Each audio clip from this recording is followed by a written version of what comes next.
This talk was given by Roshi Martin, guiding teacher of the Endless Path Zendo, a lay Buddhist community in Rochester, New York. Join our practice, in person or online, at endlesspathzendo.org. So today is Saturday, October 4th, 2025.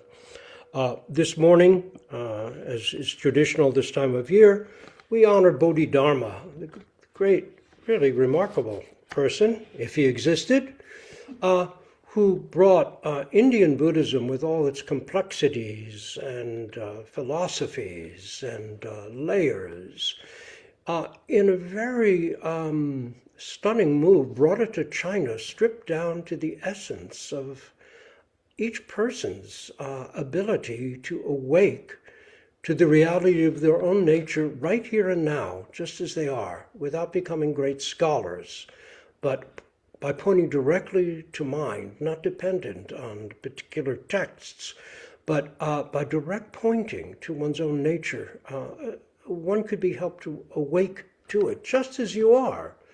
Of course, that doesn't mean that's the end. It's the beginning, and much work proceeds from there. But it was revolutionary, and it changed everything, and it became, in China, Zen, and then in Japan, in Chan in China, and then Zen in Japan, both of which are turns on pronunciation of the word jhana, which is Sanskrit for meditation. So it's the practice of awakening that Bodhidharma really focused on and made the core of what it was to be a practicing Zen Buddhist. Not so much scholarship, though certainly learning remained important, but it wasn't the key, it wasn't the core. It was useful, helpful, both before and especially after awakening to one degree or another. But the core was recognizing one could awaken, and doing so, even to a small degree, changes everything. So, in honor of Bodhidharma, we're having our half-day sitting, and today's Teisho. In the past, I've typically given Teisho on Bodhidharma and peace of mind, his encounter with Wei Ke, his main disciple up on the mountaintop in the cold in the winter, where Wei Ke comes and asks for peace of mind, and Bodhidharma tells him to search for it. And certainly once he's found this troubled mind, he can bring it peace. As you know, it didn't quite go the way Wei Ke thought it would, and he did find great peace. So we're going to approach this a little differently through another koan today, which asks what is the meaning of Bodhidharmas coming from the West, a real classic Zen cipher for what's the highest meaning of the Buddha's teaching.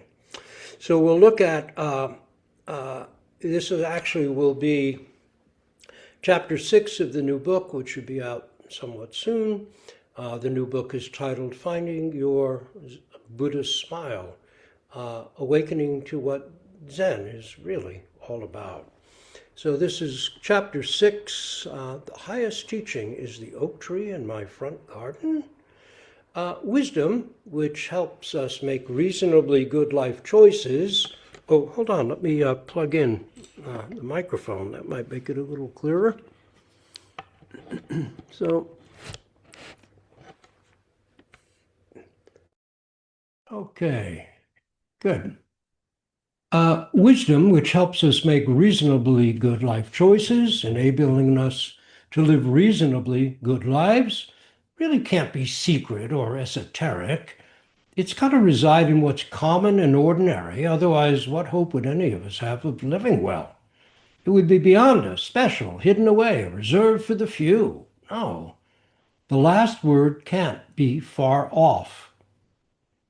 The last word, the word that sums it all up, that gives it complete reality.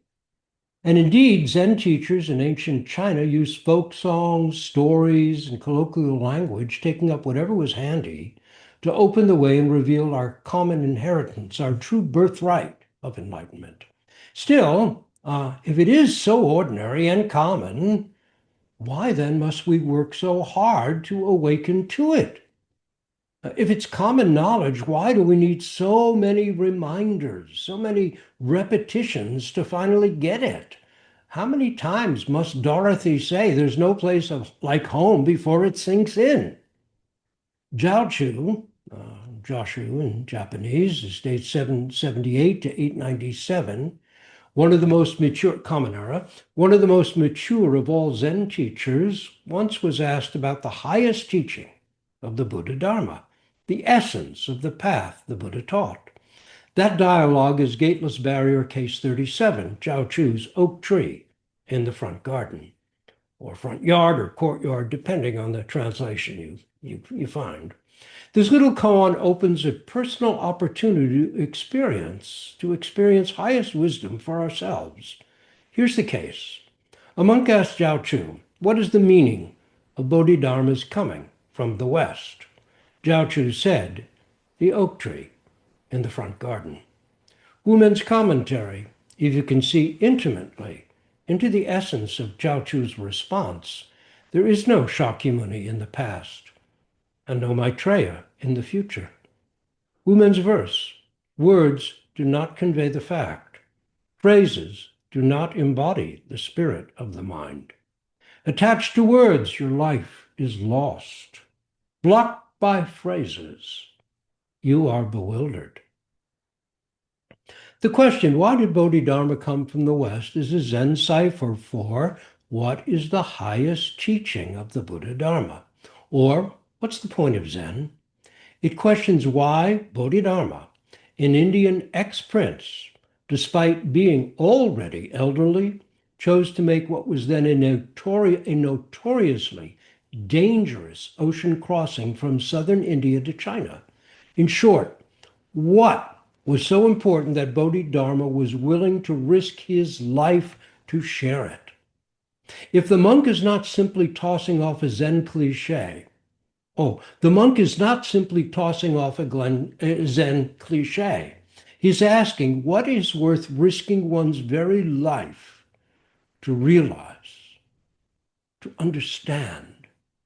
He may be asking sincerely, truly seeking to know, or he might be challenging the great Jiaochu. Let's see what the old boss does with this. In either case, Jiaochu's response is immediate and superb, the oak tree in the front garden.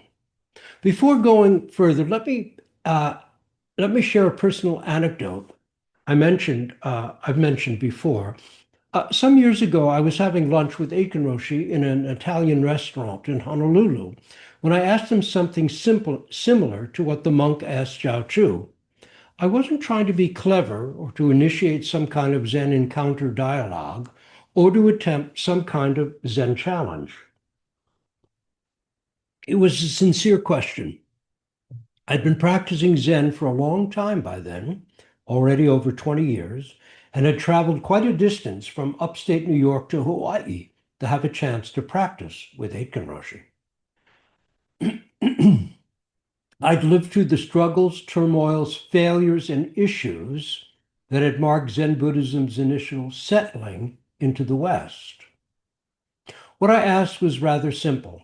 Roshi, this Zen thing, what's the point? Why do we do it? He answered immediately, saying, happiness. Then he put down his fork and sat quietly for a moment. Then he looked at me again and said, no. Many people in this world are happy, absorbed in their work, in their families or hobbies. They're happy. But if impermanence has bitten too deeply and a yearning for something more, a way to be at peace in the face of impermanence has taken root, then Zen can show you the way to happiness. I very much appreciated his thoughtfulness and care in catching himself really looking at my simple question and not remaining content to simply mouth a handy Zen cliche. If, like Prince Siddhartha Gautama, we too have met with impermanence and left home seeking an answer, seeking genuine happiness, then Zen, Aitken Roshi was saying, can show us the way to a smile in the face of it all. This goes back to the book's title, which is Finding Your Buddha Smile, awakening to what, something like that, awakening to what Zen is really all about.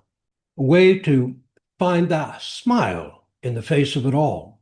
Did gruff old Bodhidharma then have a soft heart and make that risky journey because he simply wanted us to be happy? Truly happy. Our times are complex and troubled. Do we even have the right to be happy when so many are suffering? When greed, anger, and ignorance are running rampant? When injustice, climate change, fascism, misogyny, and racism are in our faces? Keen awareness of impermanence and its terrors was the essence of the Buddha's life koan, leading him to abandon his privileged life and sheltered home. What is the highest truth? The one that brought that smile to the Buddha's lips in the face of his terrifying recognition. So, a question for those who think Buddhism is pessimistic.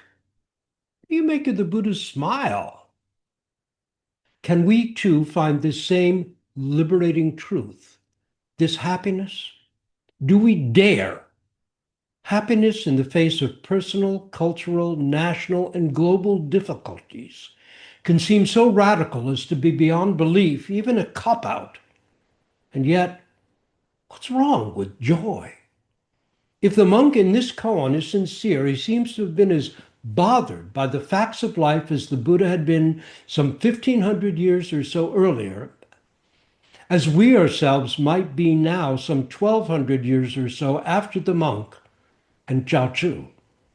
It is the grim reaper's threatening, toothy, skeletal smile, not the Buddha's inwardly joyous one, that lies behind his question. What is Zen really about? What does it offer me? What is the highest, purest, truest, deepest teaching of the Bodhidharma? Why did that old red-bearded Indian, some sources say Persian, barbarian, Bodhidharma, journey boldly over the sea to China from the West? What did he bring that was so important?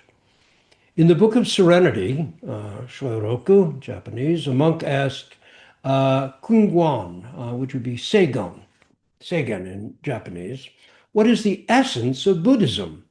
Kungwan answered, what is the price of rice in Luling? If it's so simple, what's the price of rice in Luling? Why did Bodhidharma risk that dangerous journey? Ships sank attempting that crossing, and travelers drowned. Yet Bodhidharma, knowing this, was willing nonetheless to get on board and risk his life to bring to China what was in time to become Zen Buddhism. And by the way, once he arrived in China from India, he wasn't welcomed with open arms either. It was rougher than that. According to legend, some of the Buddhist teachers there felt so threatened by this new Zen thing, they tried to poison him. What was the big deal? By the time Bodhidharma arrived in China around the year 500, Buddhism had already been there for several hundred years. Mindfulness, meditation, chanting, sutra study, devotional practices, a dedication to accumulating merit by doing good deeds, like building temples, supporting monastics, releasing animals destined for slaughter, were all well established.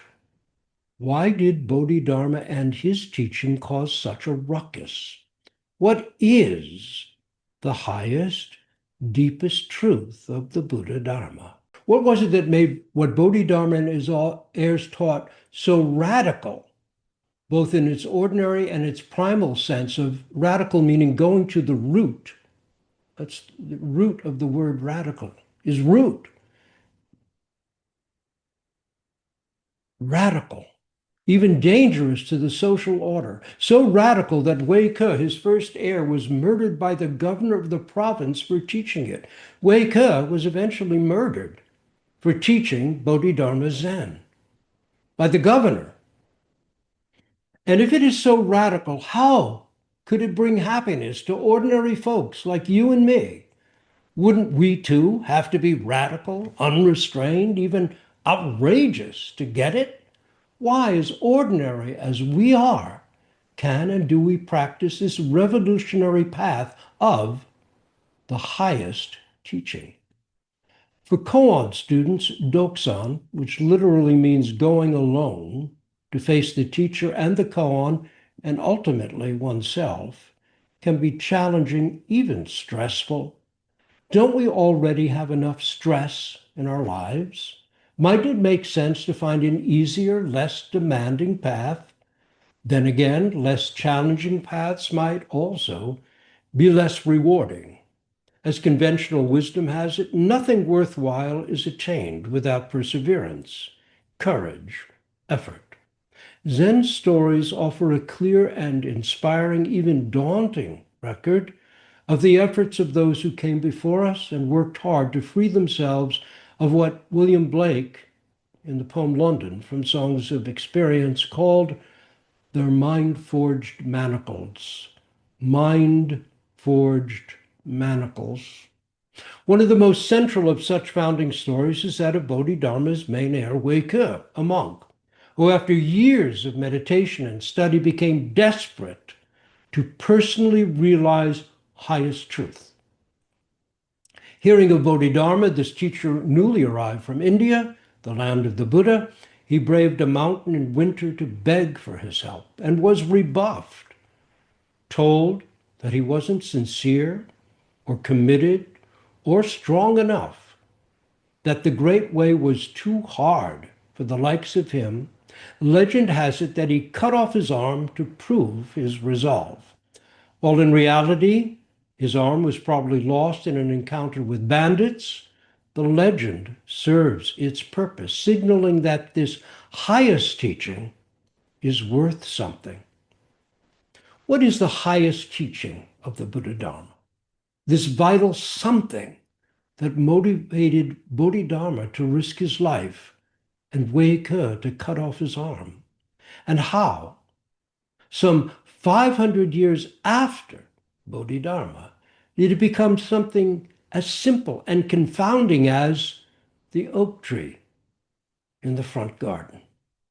This is why Bodhidharma crossed the sea from India to China.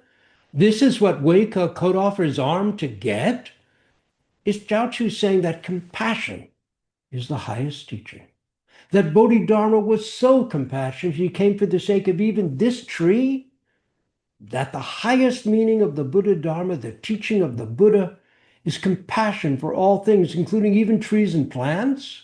Is he saying more radically yet, this oak tree is Buddha. All things are Buddha. Look, look. Alas, if we settle for any of that, good as it might be, we've wandered from the garden into the weeds. These are all concepts, good ones, but concepts nonetheless. And like all concepts, they're doomed to deconstruct when the chips are down. Wei Ke would have been a fool to cut off his arm for any such comforting pleasantries. Bodhidharma could have written any of that down on a piece of paper and sent it to China in a letter without risking his life. Why didn't he?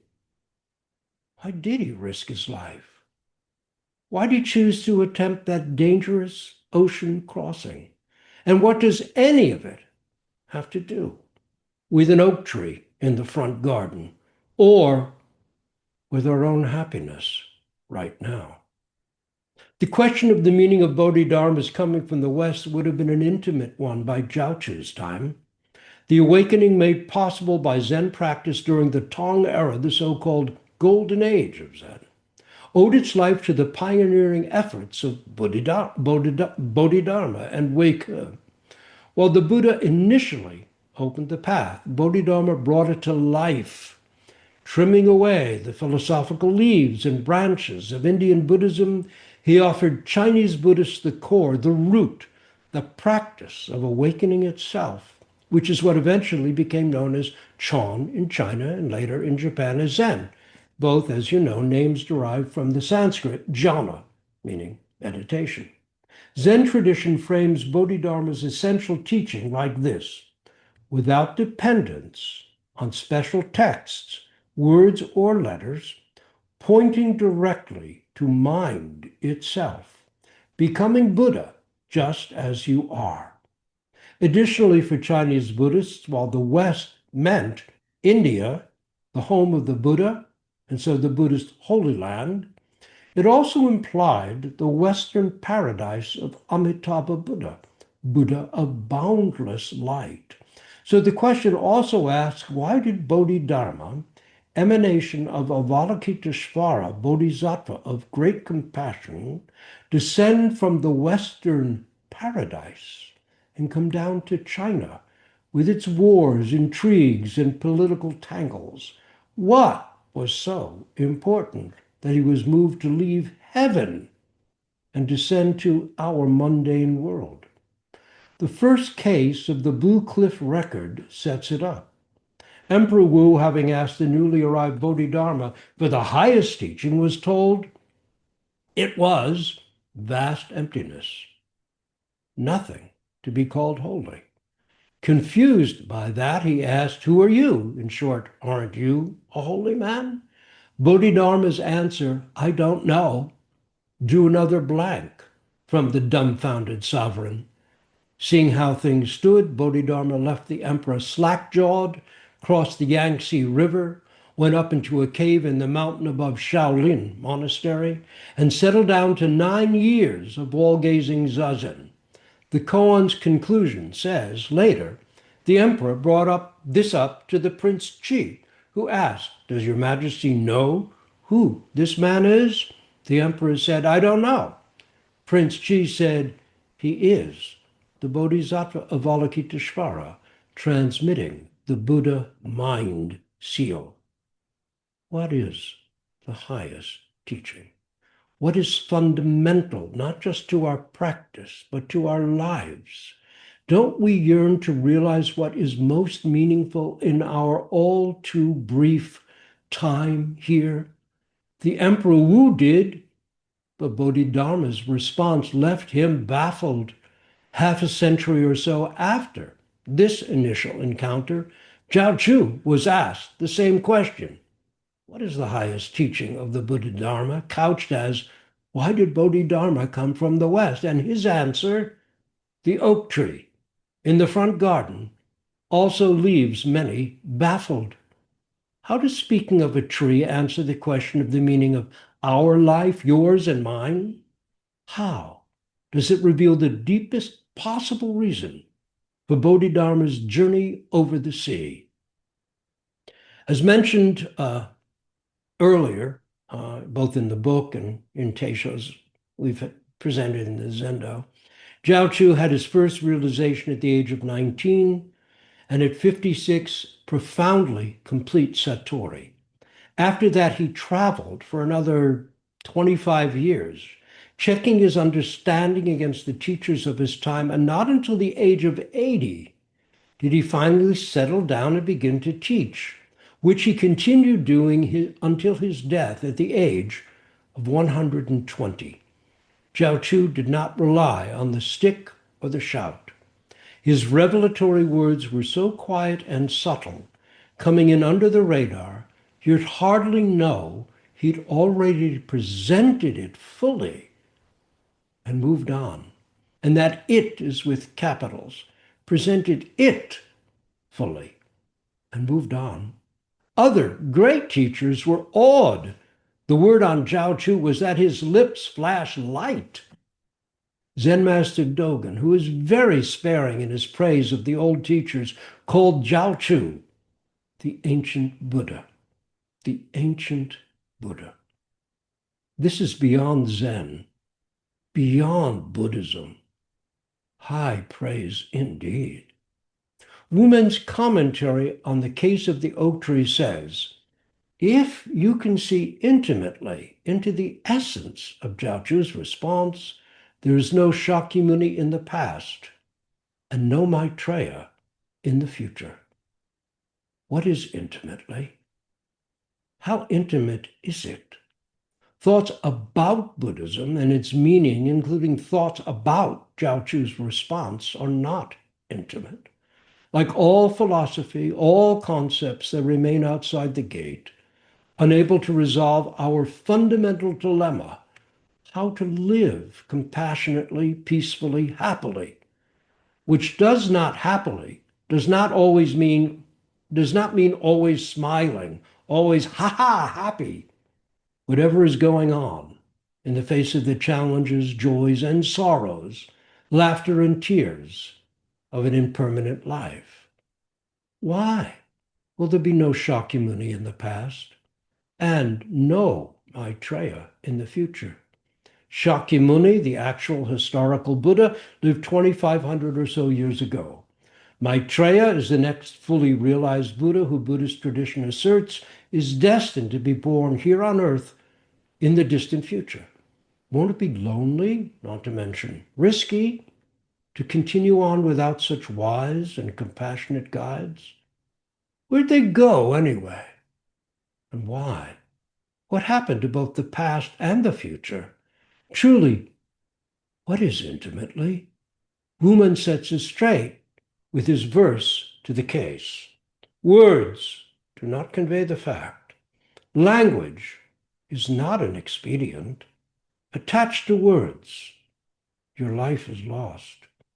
Blocked by phrases, you are bewildered. Words do not convey the fact. What is the fact? Well, words are or can be just this, which is no expedient. The word water allays no one's thirst. The word rice eases no hunger. The word tree offers no shade. Attached to words are actual. Life is lost. When a cup is called, or when a cup is a thing called cup, do we still feel its rough or smooth glaze, see its subtle colors, experience its heft in our body as we hold it? Or are we off wandering in our heads, thinking of bills to be paid, clothes to be put in the dryer, the arborist coming to trim the oak tree in the front yard? The tree we drink is wet, but do we appreciate its flavor?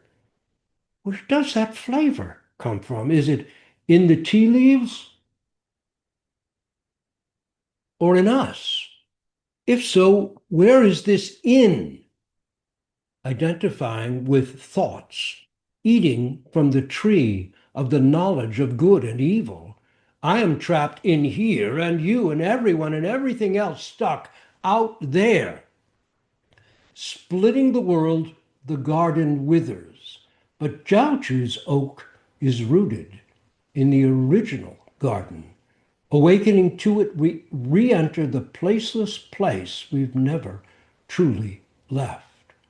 To be blocked by phrases stuck on a koan may not be so bad, because we are stuck, because we have come to the end of logic. We have a chance to step beyond the too small fishbowl of our overly mentalized lives, because we are bewildered and know that we are bewildered. We can sit down, cross our legs, count 1, 2, 3, up to 10. Experience this breath. Commit single-mindedly to this koan and keep going until we and the oak and all things and all no things fall away and just oak tree in the front garden. The oak tree koan took on a life of its own in the Zen circle of Jiaochu's time and later as well. It said that a monk hearing of it asked Jiaochu, "Has the oak tree Buddha nature?" Jiaochu answered, "It has." The monk then asked, "When does the oak tree attain Buddhahood?" Jiaochu said, "When the great universe collapses." The monk then asked, When does the great universe collapse? Jiao said, when the oak tree attains Buddhahood. True enough. When Zen's Chicken Little finds that her sky is falling, she is overcome with laughter. When the universe collapses and Chicken Little is running around, the sky's falling, the sky's falling. Zen's Chicken Little collapses with laughter. Gone, gone, entirely gone. That's a great moment. After Chaochu's death, Zen Master Faiyan, would be Hogen in Japanese, dates 855 to 958, came to one of Chaochu's heirs, Wei Chao, Ekaku in Japanese, and asked, I heard that your late master had a saying, the oak tree in the front garden. Is that correct? Wei Chao said, no. Faiyan said, everyone says that a monk asked him the meaning of Bodhidharma is coming from the west, and he answered, the oak tree in the front garden. But Wei Chao, supposedly with a degree of ire, too, replied, he didn't say it, don't slander him. Some of the old teachers, it said, held this dialogue to be as great a koan as that of the oak tree itself. Luckily for us, Wu Men has already kindly cut to the chase. He says it straight out. Attached to words, our life is lost. Blocked by phrases, we are bewildered. What then is the primal fact, the one that words don't, indeed can't convey? How will you present it? Once again, we come to the last word, which lies behind which or beyond which lies a smile. Allowing the oak tree koan to rob us of all we cling to even ourselves. We let our acorns fall as they may. Zen Master Dogen remains our touchstone. When the self moves forward to become one with the 10,000 things, this is called delusion. When the 10,000 things step forward to realize themselves as the self, it is termed realization, awakening, or intimacy. So let me repeat that. It's really crucial. When the self moves forward to become one with the 10,000 things, it's called delusion. When the 10,000 things step forward to realize themselves as the self, it is termed realization, awakening, or intimacy. This is from the Genjo Koan, actualizing the fundamental point, and that is Shobogenzo, Eye of the Treasury of the True Dharma. Blake wrote, the fool sees not the same tree that the wise man sees. That's a proverb of hell from the marriage of heaven and hell. Zen might give this a twist and say that the fool's view might be even better than the wise man's. A wise man can be caught up in his own wonderful wisdom, while a fool might have nothing at all in mind. Who sees more truly? Regardless, Blake has his point. His wise man looks at a tree and sees a magnificent being, seamlessly woven into the fabric of life, selflessly offering gifts of oxygen and food, shelter, shade, and green, shimmering beauty, an awesome, living miracle. Blake's fool might look at the same tree and see nothing more than a pile of lumber with so much money, an ornament for the lawn, or simply an impediment to his view. Sadly, the Amazon rainforest can tell us all we want to know about Blake's fool, as can threatened old-growth trees around the world. In 2006, Rose and I, along with Sinana Graf Roshi from the Vermont Zen Center and her Sangha, went on pilgrimage to Zen sites in China. We visited Chaochu's Bailin Cypress Grove Monastery, where we actually saw the living oak or cypress tree in the front garden, or one grown from a cutting of it. There it stood, waving branches and leaves in the breeze. Was this really why Bodhidharma came from the West? How do we make Chu's answer our own? How do we live intimately? What does that even mean? There is this to help us, but the dialogue continues. After the initial words of encounter, what is the meaning of Bodhidharma's coming from the West? And Chu's response, the oak tree in the front garden, tradition holds that the monk pressed further. Master, please don't teach using an object. In short, what's an oak tree got to do with it? Please, don't pawn off my earnest inquiry onto a thing. In fact, on this thing. So what is the meaning of Bodhidharma's coming from the West? Chu answers saying, I'm not teaching using an object. Again, the monk goes, so what is the meaning of Bodhidharma's coming from the West? The monk again asks, to which Chu responds, the oak tree in the front garden. Roshi John Daido Luri comments, Chu's Zen cuts off the myriad streams and stuns the mind. There is no place to take hold of it. The oak tree is not to be found in the world of phenomena, nor can it be found in the world of emptiness. Then where shall we find it? This is with edits from his book, The True Dharma Eye, Zen Master Dogen's 300 Koans with commentary and verse by John Daido Luri. He was the teacher at what? Zen Mountain Monastery down near Woodstock, New York. That's right.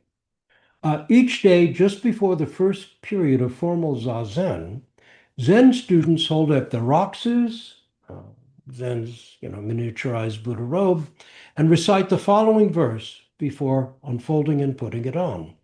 The verse goes, wondrous is the robe of liberation, a treasure beyond form and emptiness.